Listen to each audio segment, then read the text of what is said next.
모든 땅의 소유주이신 아버지여, 주께서 주신 땅에 우리가 살아가고 집을 짓고 일터와 사회를 만들며 살아갈 때에 우리에게는 땅에 대한 목마름이 있습니다. 이 시간 진리 앞에 우리의 인생과 생각을 맡겨드리오니 진리로 수술하여 주시옵소서. 예수님 이름으로 기도합니다. 아멘. 오늘 말씀의 제목을 주보를 혹시 프린트를 집에서 해놓으신 분들은 한번 이렇게 보시면 좋겠습니다. 오늘 말씀의 제목이 그 땅을 사두라 라는 제목입니다. 이럴 수가 라는 생각이 드시는 분이 혹시 있으십니까? 이것은 우연이 아닐 거야. 어쩌면 이것은 하나님이 내게 주시는 지금 내가 고민하고 있었던 거기에 대한 계시일지 몰라 라고 하는 느낌이 감동처럼 밀려오는 분이 혹시 있으시다면 오늘 설교를 졸지 말고 끝까지 잘 들으시기 바랍니다. 부동산을 사고 파는 행위가 하나님 나라에서 의미가 있을까? 우리는 살아가면서 땅에 대해서, 집에 대해서 많은 생각을 할 수밖에 없는 그런 존재들입니다. 저희 부부가 종종 오랜만에 가보는 어떤 동네를 지나갈 때면 어김없이 마치 약속이나 한 듯이 저기 저렇게 아파트가 많이 들어서다니 라는 말을 하게 됩니다. 정말 저 땅에 허허벌판이었던 저곳에 저렇게 많은 세대가 들어와 있다니 라면서 놀라고 두 부부가 농담처럼 늘 하는 말이 있는데, 저기 저렇게 집이 많은데 저 중에 우리 집은 하나도 없네. 하나 더 덧붙이자면 누가 하나쯤 줬으면 라고 이 농담을 할 때가 많이 있는데, 농담으로만 들리지 않을 때도 많이 있죠. 여러분들은 어떠십니까? 지난 수십 년간 한국 사람들에게 있어서 집이란 것은, 땅이란 것은 내가 그것을 소유했을 때에 한없이 뿌듯함을 느꼈던 무엇이고, 그것을 소유하지 못했을 때에 한없이 박탈감을 느꼈었던 무엇입니다. 그것을 마침내 마련하게 되었을 때에 드디어 나에게도, 우리에게도 우리 집이 생겼다, 우리 땅이 생겼다라고 하는 큰 보람을 가져다 준 것이었습니다. 발전하는 한국 사회에서 재산 증식의 확실한 길이요 진리이고, 목돈이 나올 구멍이 없는 우리 집에서 그 목돈이 나오게 될 유일한 소망이며, 이렇게 인플레가 심하고 마이너스 금리를 살아가는 우리에게 있어서 확실한 자산 보호의 핵심이 되는 것이 우리에게 부동산이고, 비단 한국 사람만이 아니라 전 세계를 살아가는 세계인들도 별로 다를 것이 없을 것입니다. 예레미야는 땅을 샀다고 오늘 본문이 이야기를 합니다. 그가 지금 토지 거래를 하고 이것을 매매하는 과정을 보면서 그는 미래를 바라보면서 지금 땅을 사고 있었다라는 장면을 여러분들이 지금 들으셨는데, 이것은 하나의 행위 예언으로서 보통 선지자가 하는 예언의 두 가지 매체 중에 하나를 사용한 것입니다. 하나는 언어로 verbal prophecy, 다른 하나는 행동으로 액션으로 하는 non-verbal, 그러니까 행위적인 예언이다라고 말할 수 있는데, 그 두 번째 것을 지금 여기서 보여주고 있고, 이것은 영원한 의미를 갖는 하나의 행동이었습니다. 이 행위 예언을 통해서 오늘 사랑하는 여러분들, 저를 포함한 우리 성도들에게 주께서 하고자 하시는 말씀이 있습니다. 그 말씀을 줄이고 줄여서 하나의 질문으로 만들어 보자면 이것입니다. 얘야, 네 마음을 어디에 두고 살고 있느냐? 너는 이 세상을 살아가면서 어디에 네 마음을 정말로 두면서 살아가느냐라고 묻고 계십니다. 예레미야의 부동산 매매를 오늘 살펴보겠습니다. 이것을 살펴보면서 이게 어떤 의미가 있는지, 또 이 매매에 등장하는 고엘이라고 하는 하나의 핵심 개념이 있는데 이것이 무슨 상관이 우리와 있는지, 그리고 이 매매가 하나님의 나라를 향해서 가고 있는 우리들에게는 무엇을 가르쳐 주고 있는지 이것들을 살펴보도록 하겠습니다. 첫 번째는 밭을 산 사건 자체의 의미를 좀 살펴보려고 합니다. 문맥은 이렇습니다. 여러분들 예레미야를 쭉 큐티를 해오시면서 그 내용을 한번 정리해 보자면, 지금 이 시점은요, 유다가 멸망하기 꼭 1년 전입니다. 정확하게 달수를 세지 않기 때문에 모르는데 1년보다 더 적게 남았을 수도 있는 그 시점, 주전 586년도에 이 유다 나라가 멸망했기 때문에 주전 587년의 일인 것이죠. 마지막 왕인 시드기야 왕이 11년을 통치했는데 통치 10년 차에 있었던 하나님께서 예언하라고 하신 말씀이 이 말씀입니다. 당시는 어떤 상황이었냐면, 이미 바빌로니아가 자신을 배반한 시드기야 왕을 처벌하려고 군대를 몰고 와서 예루살렘 성을 포위하게 됩니다. 그리고 이 포위는 1년 6개월 동안 지속이 되면서 그 안에서 많은 사람들의 경제가 무너지고 먹고 살 것이 없어지고, 그러다가 결국 성이 함락되는 그 기간 속에 들어가 있습니다. 그리고 예레미야는 유다가 멸망한다고 예언했기 때문에 아마도 그 포위가 일어나기 바로 전쯤에 아마 이 왕궁 뜰에 있는 감옥에 갇혀 있는 상황이었던 것으로 보입니다.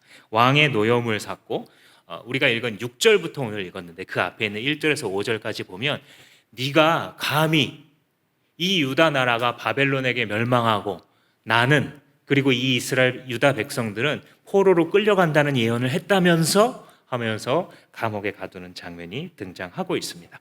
그 왕의 물음, 네가 그따위 예언을 했다면서 라고 하는 말에 대한 대답이 오늘 6절부터 시작되고 있는 겁니다. 주님께서 나에게 말씀하셨다. 6절에 말한 이거는요, 직역해보자면, 이게 직역을 안 하면 조금 헷갈릴 수가 있는데, 예레미야가 대답하였다. 여호와의 말씀이 내게 임하여 이르시기를. 요거를 새번역을 번역하시는 분들이 좀 이렇게 이제 번역을 했어요. 그래서 헷갈리기가 좀 쉬운데, 이게 지금 뭐냐면, 여호와께서 내게 말씀하신 것을 갖고 너한테 대답한다 하면서 설명하는 그 장면입니다. 그래서 이제 7절에 그 설명의 내용이 뭐냐면, 예레미야야, 너는 너의 삼촌 살룸의 아들 하나멜, 그러니까 사촌이죠, 사촌이 너한테 와서 아나솥에 있는 그의 밭을 너더러 사라고 하면서 그 밭을 살 우선권이 너에게 있으니 너는 그것을 사야 된다, 이런 말을 미리 해줬다라는 거예요. 쉽게 말하자면 사촌이 자기 땅을 팔려고 그러는 거예요. 예레미야야, 너 조금 있으면 너의 사촌이 찾아와서 자기 땅을 사달라고 말할 거야 하고 하나님 미리 알려주셨다는 거예요. 아마도 기도 중에 깨달았겠죠. 그런데 얼마 지나다 보니까 정말 그 일이 이루어졌어요. 그게 이제 8절부터 있는 거죠. 이 사촌이 정말 찾아와 가지고 자기 땅을, 밭으로 경작진가 보죠, 그 땅을 사라고 예레미야한테 뜬금없이 이 토지 매매를 제안을 하는 겁니다. 그러니까 이 말씀을 가만히 듣고 있는데 8절 말씀에 보시면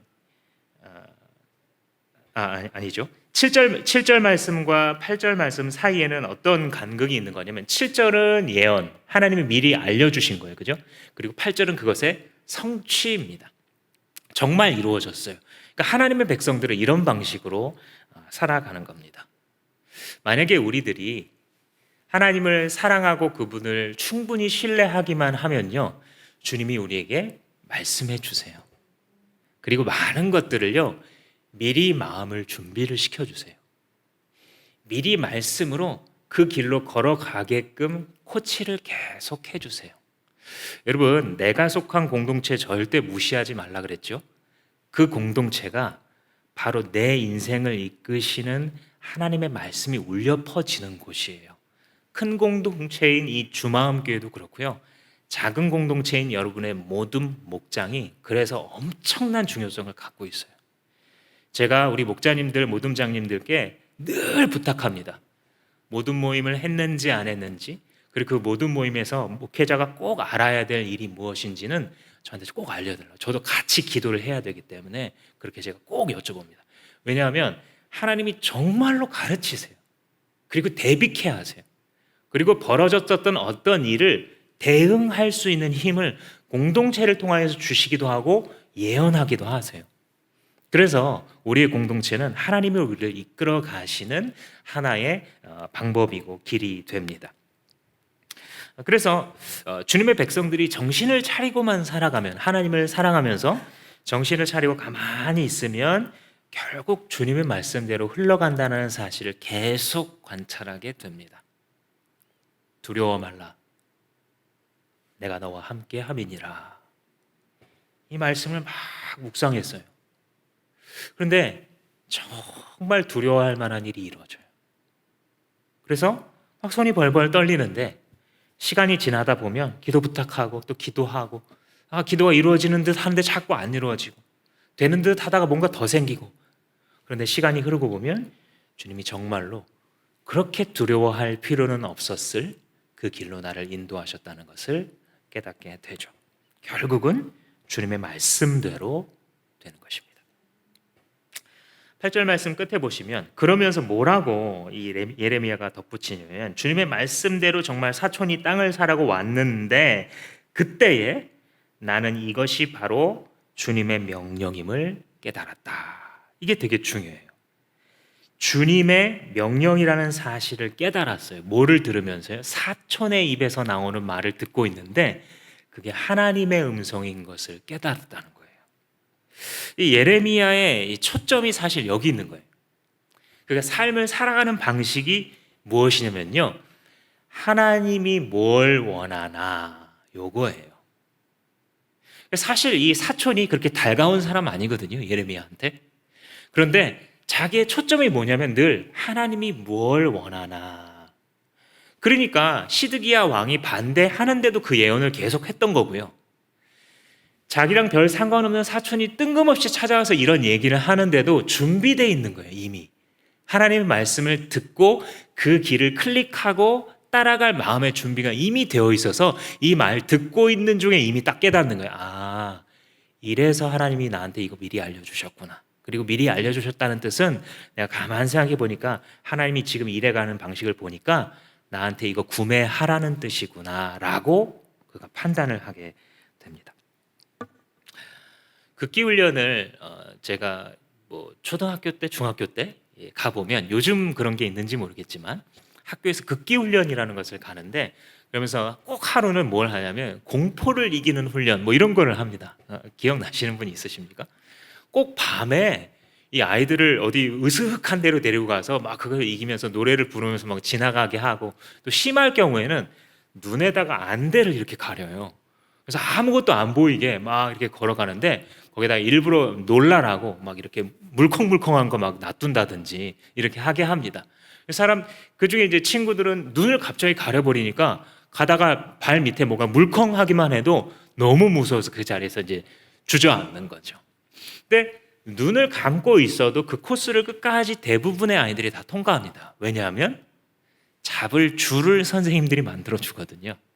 그래서 비록 눈에 보이는 건 하나도 없지만 줄을 잡으면, 너무 패닉하지만 않으면, 너무 벌벌 떨지만 않으면 잠깐의 공포심을 견디면서 그래도 줄이 맞겠지 하고 가면 끝까지 갈 수 있어요.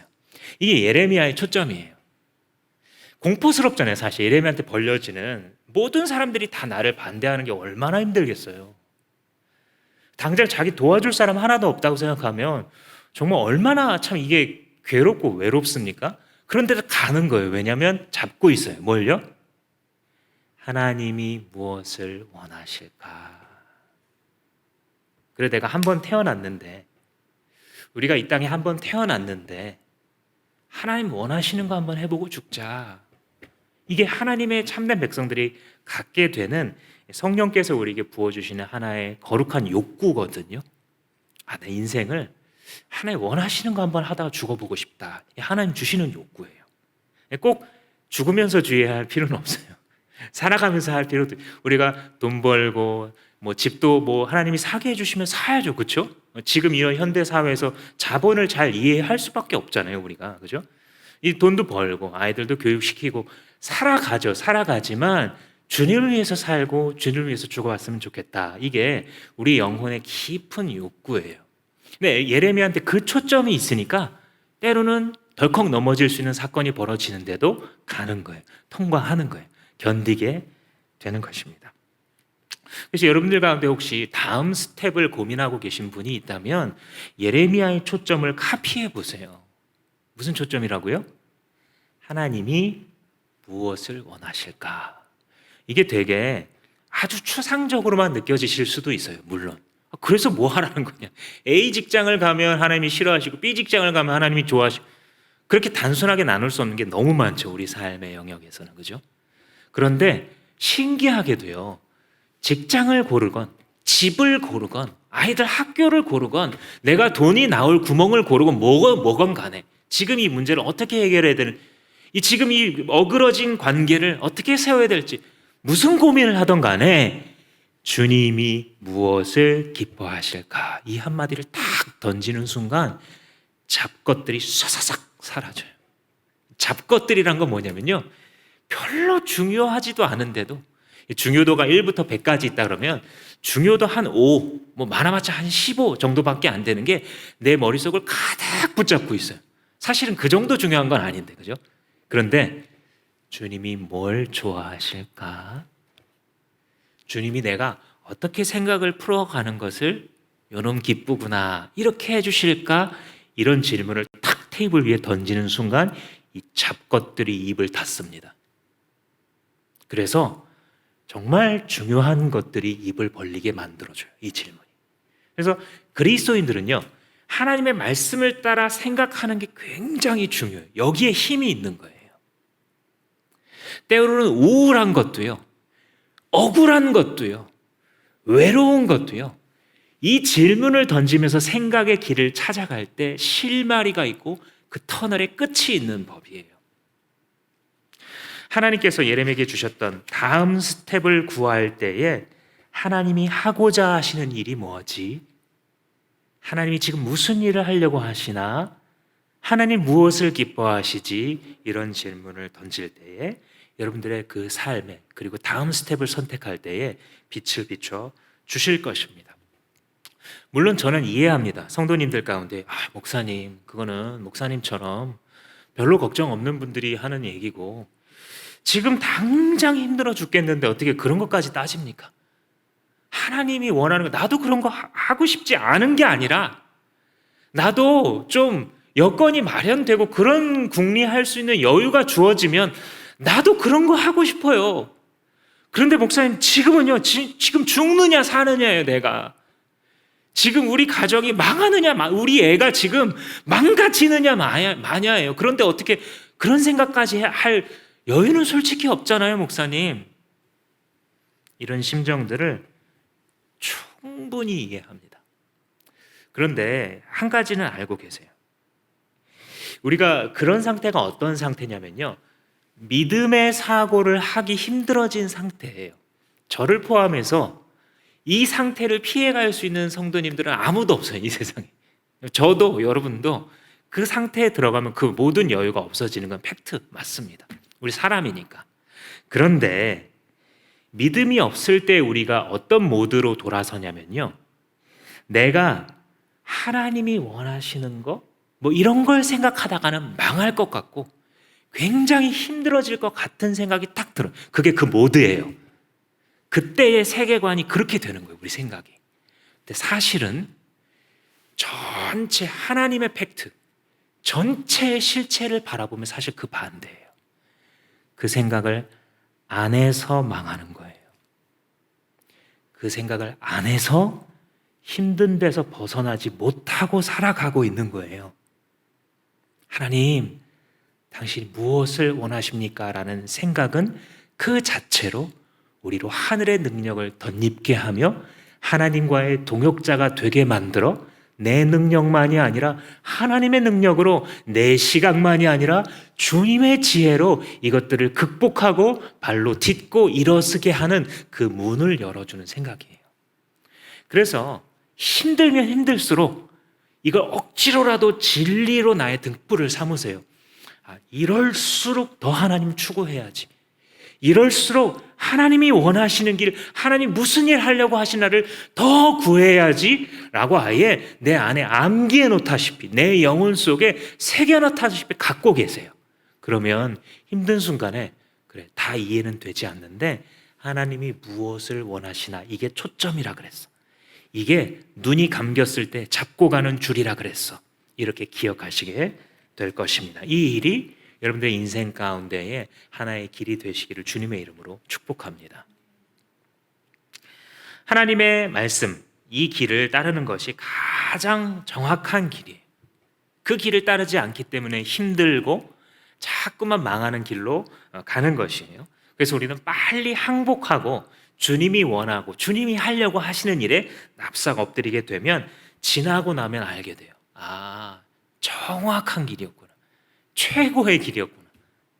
내가 재수없다라고 생각했었던 그 사건마저도 너무나 선하신 하나님의 인도하심의 일부였구나라는 것을 깨닫게 되죠. 마치 광야길을 오래 지나가면서 불평했던 백성들이 나중에 그 길을 지나고 나서는 우리가 그렇게 형편없는 존재임에도 불구하고 하나님은 이렇게 40년간 우리가 먹을 것을, 우리가 입을 것을 달리지도 끊치지도 않았던 하나님이셨구나라는 것을 깨닫고 새로운 땅에서 인생을 살아가게 하신 것과 같죠. 이 8절 끝에 그때 나는 이것이 바로 주님의 명령임을 깨닫게 되었다라고 이렇게 번역을 하고 있는데, 이 부분을 직역하면 개역개정 성경에도 그렇게 나와 있는데요. 이것이 여호와의 말씀인 줄 알았다, 이렇게 돼 있어요. 그러니까 사촌 하나멜이 지금 하고 있는 이 말이 여호와의 말씀인 줄로 깨달았다라는 거예요. 이게 참 흥미로워요. 왜냐하면 현실은 정반대 방향을 가리키고 있거든요. 예레미야의 입장에서는 지금 이 제안, 이 땅, 내 땅 사라라고 하는 이 제안이 별로 그렇게 현실적으로 생각했을 때 매력적인 제안이 아닙니다. 왜냐하면 이 예레미야는 계속해서 지금 이 유다 나라가 어떻게 된다고 예언해 오고 있어요? 멸망할 거라고 예언하고 있죠. 여러분, 한 달 뒤에 망할 회사의 주식을 사고 싶으신 분 있으십니까? 이 나라가 곧 망한다고 예언한 게 다름 아닌 자기인데 그 땅을 사라는 이 제안이 예레미야에게 무슨 감흥을 줄 수 있게, 말도 안, 너라면 사지만 나라면 안 산다. 왜냐하면 나는 이 유다 나라가 멸망될 것을 아니까. 오히려 현실은요, 이 땅을 사는 것과 전혀 반대의 입장에 예레미야는 있는 것이에요. 그러니까 그거 살 돈이 있으면 결국 이제 나중에 은을 주어서 은 17세계를 달아주어서, 무게 단위입니다. 세계는 달아주어서 그 땅을 사게 되는데, 그 은이 있으면 그거 가만히 갖고 있다가 불확실한 이 미래가 막 이게 펼쳐지고 있을 때 그때 확실하잖아요. 이 은이라는 자산은 이 절대 가치를 갖고 있잖아요. 어느 곳에서도, 어떤 세계에서도. 그러니까 그때 불확실성을 제거하는 자산으로 사용을 해야지, 지금 이 나라가 넘어가게 되면 이 바빌론이 땅을 어떻게 처분할지도 모르는데 그것을 살 수는 없는 노릇이죠. 그런데 그 바보 같은 짓, 내일 문 닫을 회사의 주식을 억지로 사는 짓을 지금 하고 있는 거예요. 더군다나 그 땅이 어디 있다 그러냐면요, 베냐민 지방의 아나돗에 있다라고 말을 하는데, 이거는 노른자위와는 거리가 먼 저 외곽에 있는 변두리의 땅입니다. 또 하나 의미가 있는 것은 이게 다름 아닌 자기의 고향이에요. 아나돗이라는 제사장들이 사는 도시가 있어요.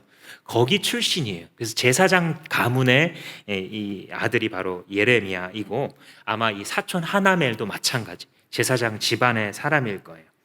그런데 이 고향 사람이 예레미야에게 얼마나 못되게 굴었냐면요, 네가 선지자라고? 말을 전혀 무시해요. 예수님 그러셨죠? 선지자가 자기의 고향에서는 인정을 받는 적이 없다고. 목회자들도 때로 자기가 이렇게 어려서부터 자라났었던 교회에서 그런 걸 느끼거든요. 여러분, 나중에 우리 자녀들 가운데, 우리 청년들 가운데 목회자가 되는 분이 있거든. 야, 너 뭐뭐 할 때 내가 너 다 봤어, 이렇게 바라보지 마세요. 하나님 부르셨다는 소명을 존중해 주시기 바랍니다. 자기 땅에서 인정받지 못할 정도가 아니라 아나돗 사람들이 앞장서서 예레미야 처형하라고, 이 오늘날로 말하자면 청와대 앞에 가서 막 피켓 시위를 했던 사람이 아나돗 사람들이에요. 지긋지긋한 사람들이에요. 징그러운 땅이에요, 이 땅이. 그 땅 사라는 거예요. 자기를 괴롭혔던 그 사람들이 이제 자기한테 접근해서 이 땅 사라고 거래하라고 한다? 전혀 좋은 의도로 보이지 않겠죠. 한마디로 평상시에 나를 넘어뜨리려고 했었던 그 친척들이 자기들 어려워지니까 이제 와서 나한테 기대는 그런 형국입니다. 여러분들이라면 이때 그를 도와주고 싶었겠습니까? 그 땅을 사고 싶지 않은 이유는 한 100가지쯤 됐을 거예요. 그런데 결국 예레미야는 값을 지불하고야만 합니다. 애증의 아나도 땅을 일부였겠죠. 그 일부를 사게 됩니다. 왜요? 이게 중요해요. 왜요? 하나님이 무엇을 원하시나, 이 초점이 있었기 때문이에요.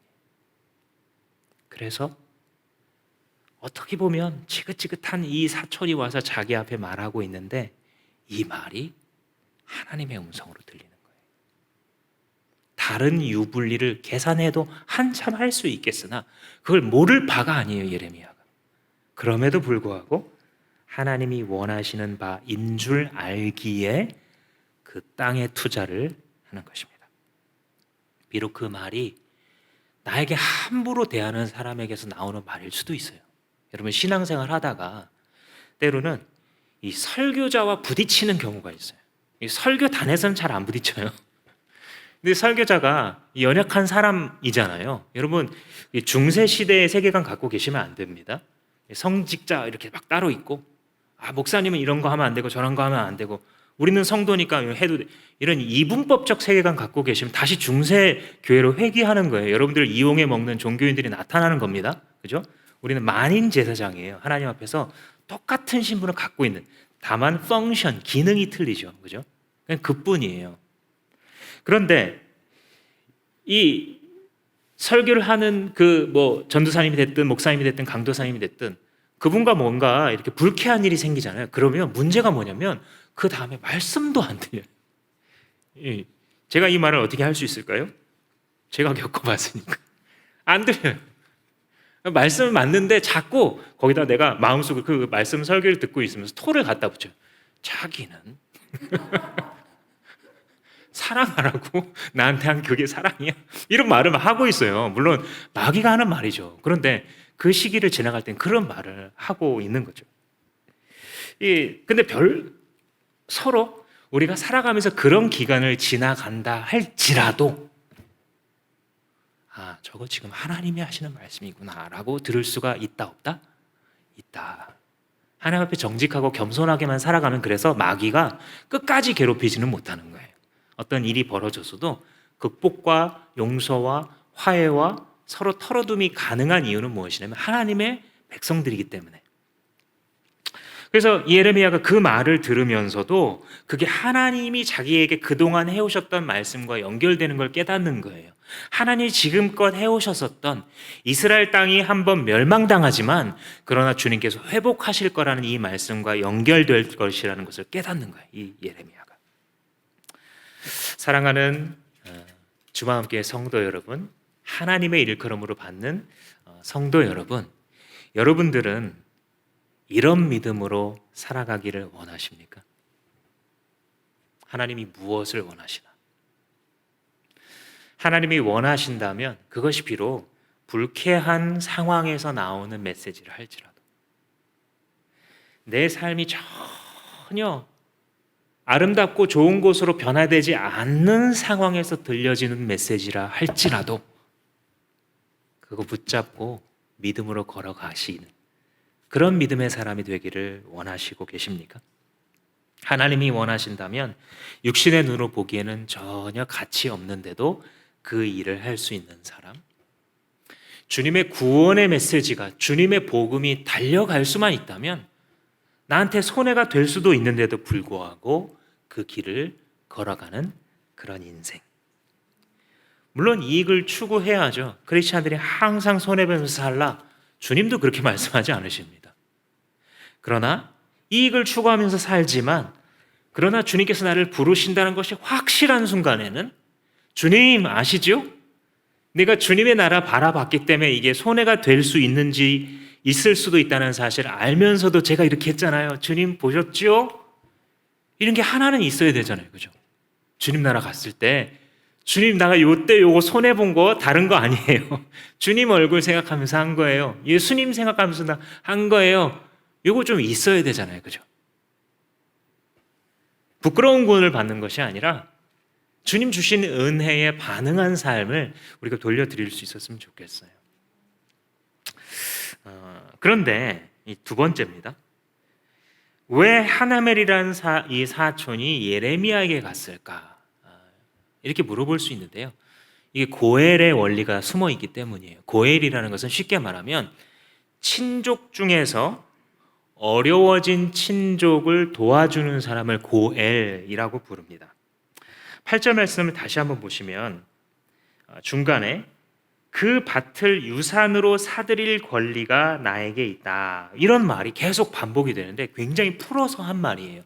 이런 부분을 보면 개역개정 성경 여러분들 그 이전에 익숙하신 말로 보면 기업 물을 자라는 표현이 나와요. 혹은 기업 물을 친족 익숙하시죠. 룻기에도 보시면 기업 물을 자인 보아스가 이 룻과 나오미의 이 망해버린 가문의 땅을 사줘요.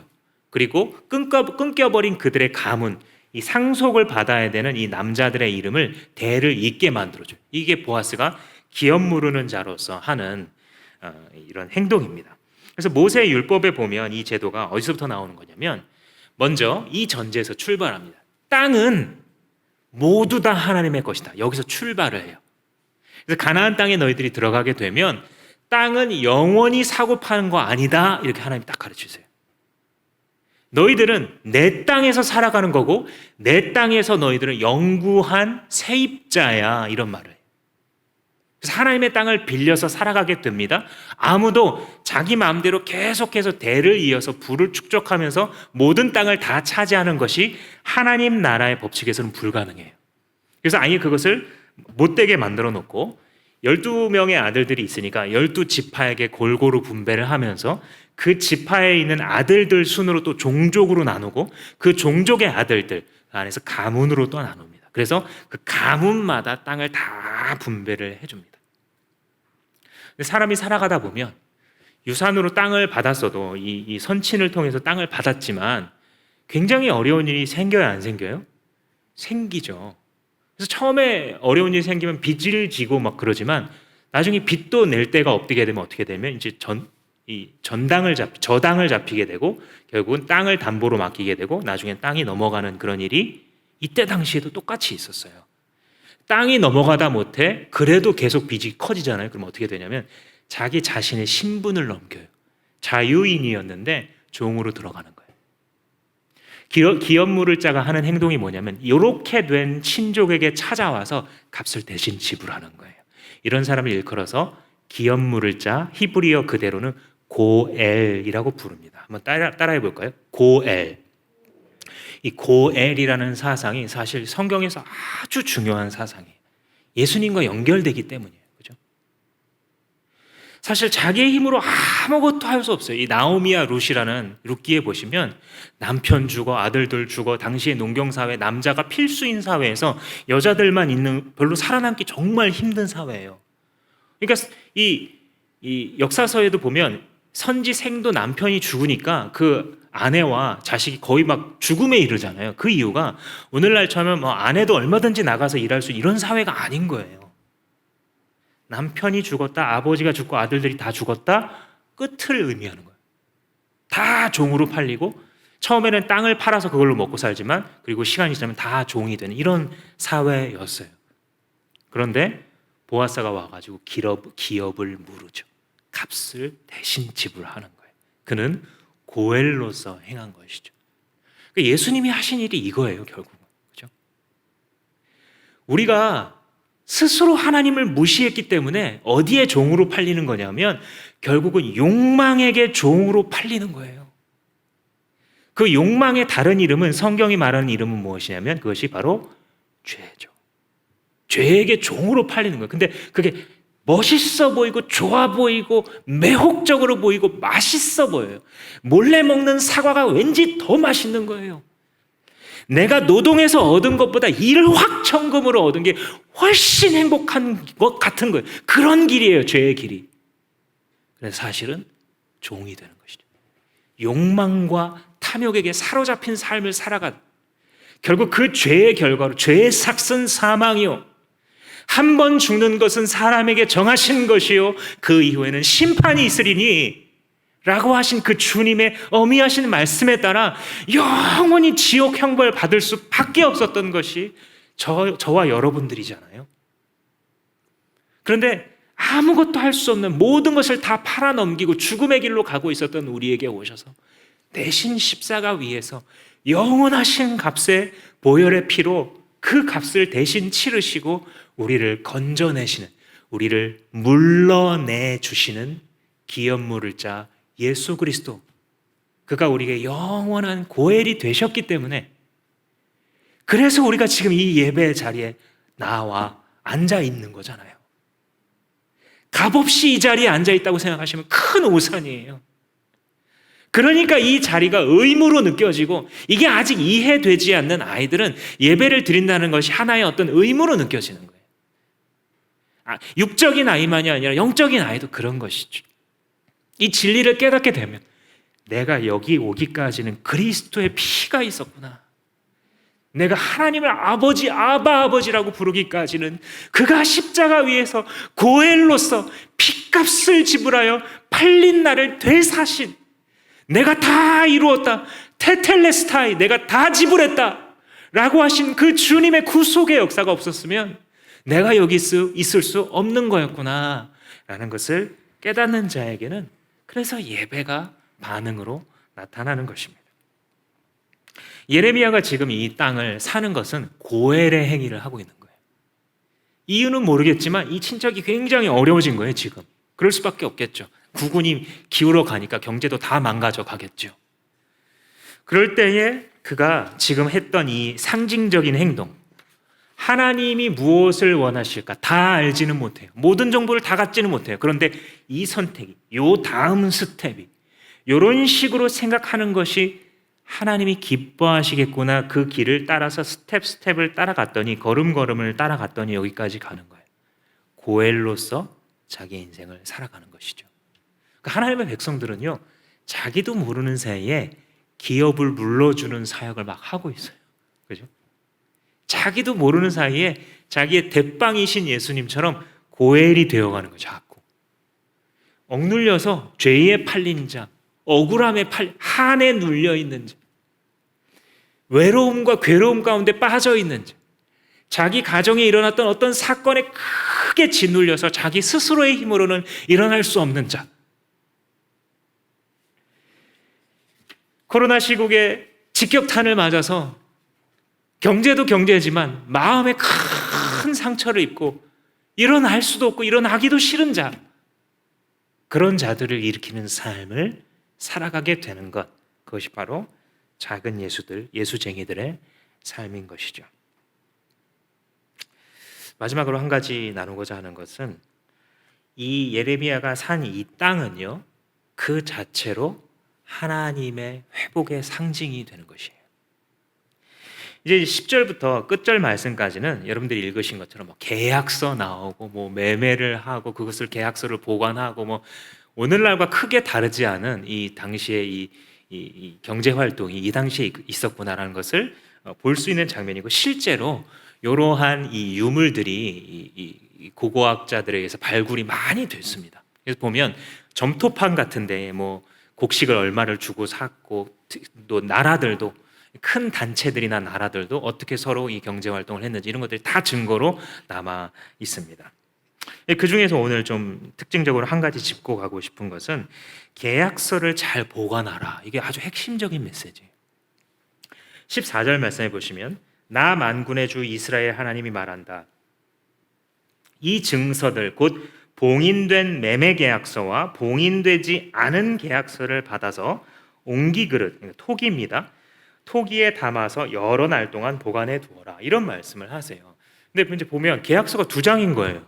예레미야가 갖고 가는 계약서가 두 장입니다. 하나는 봉인한 계약서, 하나는 봉인하지 않은 계약서. 왜 이렇게 두 개를 하느냐? 이건 뭐냐면요, 봉인이 풀려 있는 건 뭐냐면 상시로 보여주는 거예요. 야, 이거 내 땅 맞아, 이렇게 보여주는 거예요. 근데 그러다가 재판이 걸려요. 이거 봐봐, 이거 내 땅 맞아. 그러면 이제 사람들이 말하면 너 그거 조작한 걸 수도 있잖아. 그렇죠? 문서 위조 뭐 이런 게. 그럼 그때 가서 재판장 앞에 가서 이 봉인을 뜯는 거예요. 여기 계약 당시에 지금까지 이 토기 안에 잘 보관되어 있었던 이것을 뜯어서 당신에게 보여줍니다. 그리고 많은 경우에는 이 계약서를 넣어두는 이 토기 자체도 밀봉을 했어요. 그래서 이 쿰란, 오늘날에 보는 이 이스라엘 사해 주변을 쿰란이라고 부르는데 그 지방에 많은 굴들이 있거든요. 목동들이 돌을 던지다가 뭔가 쨍그랑 소리가 나니까 들어가서 보면 이런 옹기들이 들어가 있는 거예요. 그래서 이 성경 필사본도 막 발견이 되고 이런 계약서들도 발견되고 막 이런 거거든요. 그러니까 그만큼 오랜 세월 동안도 변질되지 않고 남아있는 계약서, 그게 바로 봉인을 떼지 않은 계약서예요. 그러니까 이 두 가지는 같이 기능하는 거예요. 이 사람이 정말로 값을 지불하고 이 땅을 산 이 땅의 주인이 맞습니다 라고 하는 것을 증명하는 게 이 계약서예요. 만약에 예레미야가 이 땅이 없어져 버린다라고 생각했다면 이 계약서 쓸 수 있었을까요? 예레미야가 하나님께서 자기에게 예언할 때 가르쳐 주신 대로 바빌로니아가 이 유다 땅을 망가뜨리는 것이 역사의 결론이라고 한다면, 그렇게 믿었다라고 한다면 이 계약서는 절대 사인할 수 없는 거예요. 그런데 그가 사인하는 이 행위, 아까 상징 예언이라 그랬죠. 혹은 행위 예언이라 그랬죠. 행위 예언으로 남은 이유가 무엇이냐면 그 자체로 지금은 1년 뒤에 이 나라가 다 팔려가고 다 무너지고 성전까지 무너지지만 결국 하나님께서 회복하시는 그날이 오게 되면 정상적인 토지 매매가 다시 이루어져서 지금 밀봉에 두었었던 이 계약서도 다시 효력을 발휘할 것이야. 곧 주님이 예언하신 그대로 이 하나님의 나라, 예레미야가 꿈꾸고 있었던 이 하나님의 나라는 다시 회복되고야 말 거야 라고 하는 땅의 회복에 대한 상징인 거예요. 그래서 하나님은 이 계약서를 굉장히 중요하게 여기시고 32장 끝까지 읽어보시면 계속 그 얘기를 하고 있어요. 왜냐하면 오늘날처럼 뭐 동영상으로 찍어놓고 이럴 수 있는 시대가 아니에요. 물건 하나가 실물로 이렇게 남아있어야 돼요. 그래서 실물을 보면서 야, 저기 저렇게 큰 돌 왜 세워져 있어? 아, 저거 요단강 건널 때 하나님이 우리의 수치를 물러가게 하셨다는 그거. 아, 그래서 세워놨구나. 그럼 사람들이 어느 정도 믿을 수 있잖아요. 보이는 게 있으니까. 계약서가 담긴 이 옹기 땅을 보면서 정말로 하나님이 이미 70년 전에 이 유다 땅이 멸망할 것을 예언하셨고 이미 그 70년 전에 바벨론 포로로 갔던 자들이 다시 유다 땅으로 돌아오리라는 것을 이미 예언하셨구나라는 것을 깨닫게 되는 것이에요. 그래서 예레미야는 없어질 땅에 투자한 바보가 아니라 정말 계산을 잘한 지혜자예요. 정말 없어지지 않을 땅에 투자를 했거든요. 하나님 백성들은 이렇게 땅을 사는 겁니다. 예수님이 이런 말씀하신 적이 있어요. 온유한 자는 복이 있나니 그들이 땅을 기업으로 받을 것이며. 기억나시죠? 산상수훈에 제가 한참 이 말씀을 여러 해를 묵상을 했어요. 근데 잘 모르겠어서 근데 어느 날 깨달았어요. 이 시편에 보면 시편 37편에 다윗이 이런 시를 씁니다. 함께 한번 보실까요? 이 시편은 다윗이 쓰면서 아마도 이 땅과 관련해서 쓴 것 같아요. 근데 보시면 두 번에 걸쳐서 여러분들 이 화면에 9절과 11절에 보시면 땅을 차지한다라는 말이 나와요. 그러니까 이 땅에 관련돼서 뭔가 지금 다윗이 묵상하고 있구나라는 것을 알 수 있어요. 그런데 이 7절 말씀에 보시면 이 상황이 어떤 상황이냐면 악인들이 계속 득세하는 거예요. 그러니까 못돼 먹고 약삭 빠른 놈들이 막 다 가져가는 거예요. 땅이면 땅, 돈이면 돈, 사업이면 사업 다 긁어 모으는 거예요. 못되게 산 놈일수록 더 잘 되는 거예요. 그러니까 사람들이 도대체 어떻게 이런 세상이 있을 수 있냐? 하나님이 살아계신다면 어떻게 세상을 이렇게 가만 놔둘 수가 있냐? 이렇게 타락하고 사람들은 피눈물을 흘리면서 살아가는데 그 눈에 피눈물 흘리게 하는 사람들 더 떵떵거리면서 살아가는 이 사회가 도대체 하나님 살아계시다고 말할 수가 있겠는가? 이런 게 팽배한 사회였던 거예요. 오늘날과 다르지 않죠? 그래서 7절에 시작할 때 가만히 보세요. 묵상하고 있는데, 다윗이 어느 날 묵상하고 있는데 하나님이 이런 마음을 주시는 거예요. 다윗아, 여호와 앞에 잠잠히 참고 기다려라. 자기의 길이 형통하면서 악한 꾀로 막 성취해가는 사람 때문에 막 분통 터뜨리고 불평하고 그렇게 살아가지 마. 그렇게 불평하다가는 너도 악의 길에 빠질 수가 있어. 오히려 9절 말씀에 진실로 악을 행하는 자들은 끊어지지만 누구는 여호와를 소망하는 자들은 결국 땅을 차지할 거야. 네 눈으로 지금 볼 때 저들이 땅을 차지하는 것 같지? 그런데 결국은 여호와를 소망하는 자들이 땅을 차지할 거야. 이런 말씀을 주세요. 다윗에게 예언을 주신 거예요. 11절 말씀을 하시면 그 여호와를 소망했던 자를 일컬어서 멋있게 이렇게 표현하는 거예요. 온유한 자. 이해되시죠? 온유한 자가 땅을 차지한다는 것은 뭐냐면요, 그냥 뭐 늘 성격이 원만해서 막 여기저기 맞고 다니는 자, 이걸 의미한다기보다는 잠잠히 참아 기다리고 있는 거예요. 분명히 분통 터뜨릴 수 있어요. 이 사회가 그러니까. 이 세상이 이렇게 생겨 먹었으니까 막 악을 지르고 불평하고 막 분노를 터뜨리면서 하나님 살아계신다면 어떻게 내 인생에 이렇게 할 수가 있냐고 그럴 수도 있어요. 그래도 사람들이 주변에서 보면 그럴만하다 이해해 줄 수도 있는 그런 인생 살아가고 있는데도 불구하고 하나님이 다윗에게 주신 성령과 같은 성령을 주셔서 여호와를 소망하면서 잠잠히 참아 기다리는 거예요. 그게 바로 온유한 자예요. 어떤 일이 일어나도 여호와를 소망하고 있는 자가 땅을 차지할 것이다. 그 말씀을 예수께서 산상수훈에서 하시기를 온유한 자 복이 있나니 그들이 땅을 기업으로 얻을 것이다 라고 말했습니다. 그 땅은 어떤 땅이겠습니까? 또 빼앗길 수 있는 땅, 없어져 버릴 땅, 어떻게 될지, 땅값 오를지 떨어질지 모르는 그런 땅입니까? 아니면 영원히 변치 않은 가장 좋은 땅입니까? 예수님이 한 가지 더 말씀하셨어요. 이 땅을 차지하는 자로서 예레미야와 같이 진짜 사야 될 땅을 사는 그런 사람으로서 살아가야 된다라는 말씀이 지금 딱 떨어졌어요. 여러분들의 귀에, 그죠? 근데 안타깝게도 이 귀에 이 말씀이 떨어졌을 때 사람들은 두 가지 반응을 보여주게 됩니다. 하나는 여러분들도 이 두 가지 중에 이제 하나를 선택하시게 될 텐데, 아니 이미 선택하고 계실 텐데, 하나는 뭐냐면요, 지금 예레미야가 산 땅 있잖아요. 좋은 땅이잖아요. 그 땅을 사기로 결심하는 사람이 있지만 또 어떤 사람은 그 땅이 아니라 이 땅을 사는 자가 있어요. 그래도 이 땅을 사려고 뛰어가는 사람이 있어요. 이렇게 두 가지로 나뉘게 돼 있어요. 마태복음 13장 44절에 예수님이 이런 비유를 하셨어요.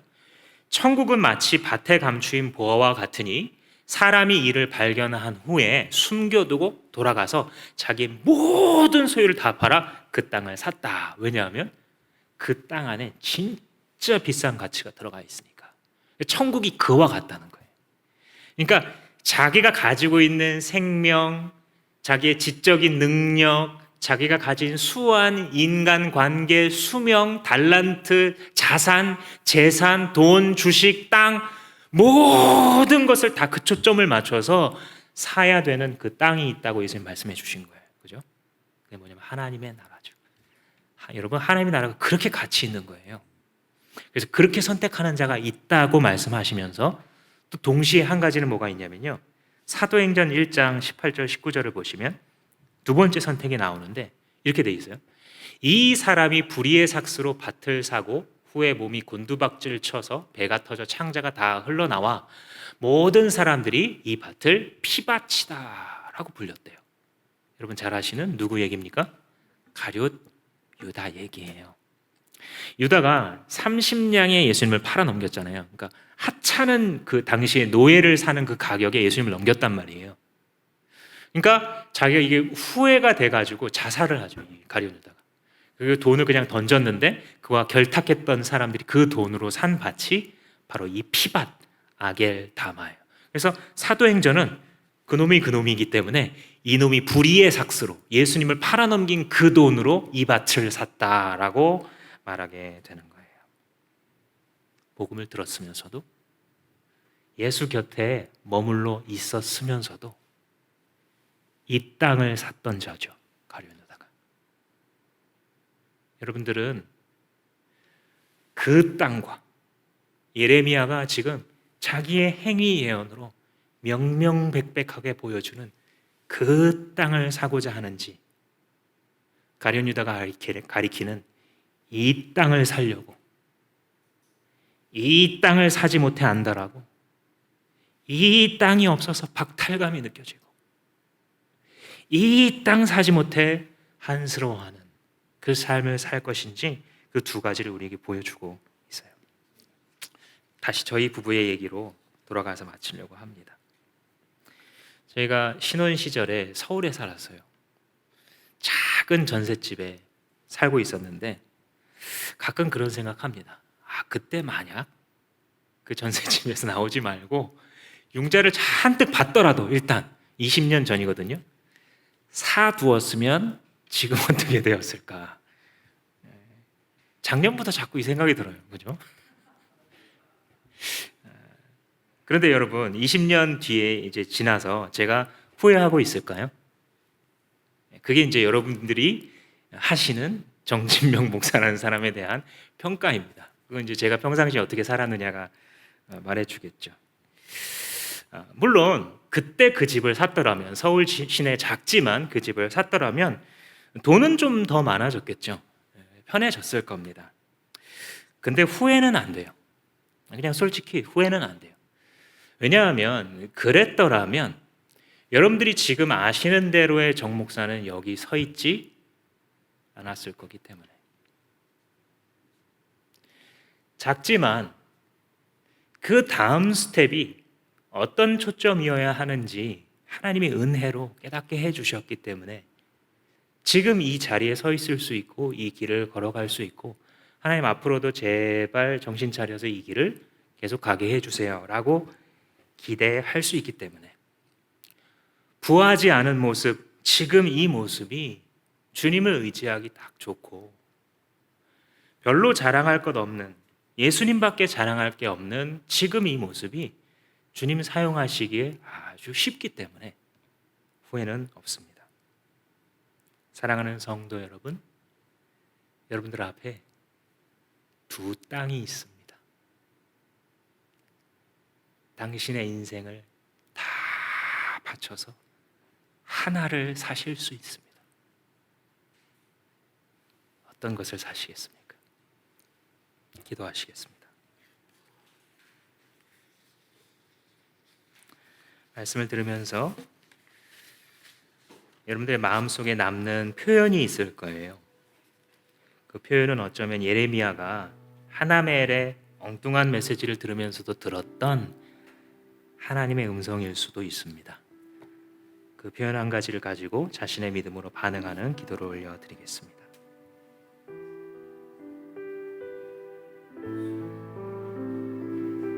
예수님, 주님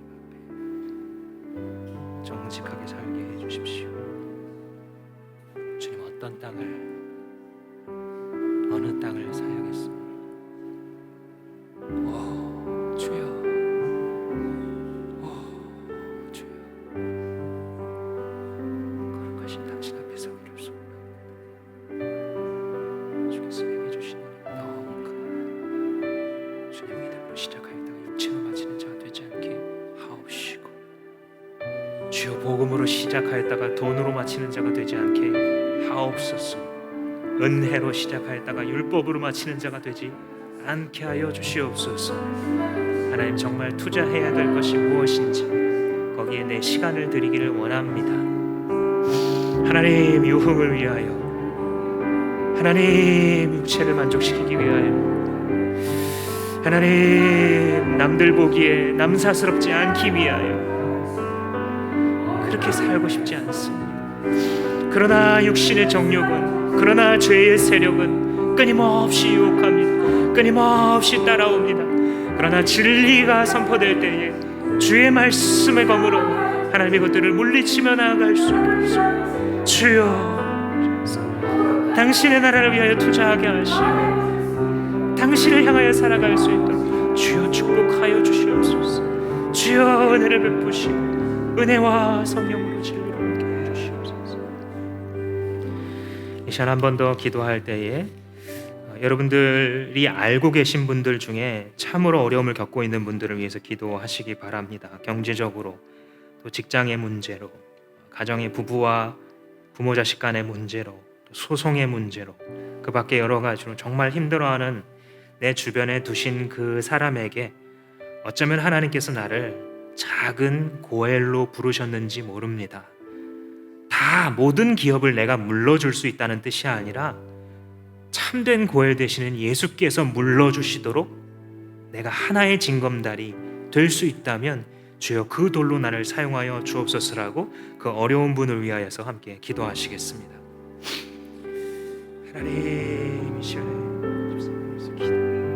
주여 우리를 지도하시옵소서. 주님 주시옵소서. 이를 열어주시고 하나님 그 스테이지 주시기를 하나님 열어주시고 지워주시고 주여 이기게 하시기를 아버지 풀어주시옵소서. 이겨나가게 하시옵소서. 하나님 주여 채워주시고 하나님 돌이키는 역사가 있게 하시고 간절히 주여 채워주시옵소서. 주여 돌이켜 주시고 하나님 상관 주여 헬사장 축복드리시고 주 예수 그리스도를 주시기를 간절히 기도하라. 이 땅을 불쌍히 여겨주시고 하나님의 나라를 위해서 사랑하는 받을 수 있고 주님을 찬양하고 주여 받으시옵소서. 주께서 영광 받으시는 줄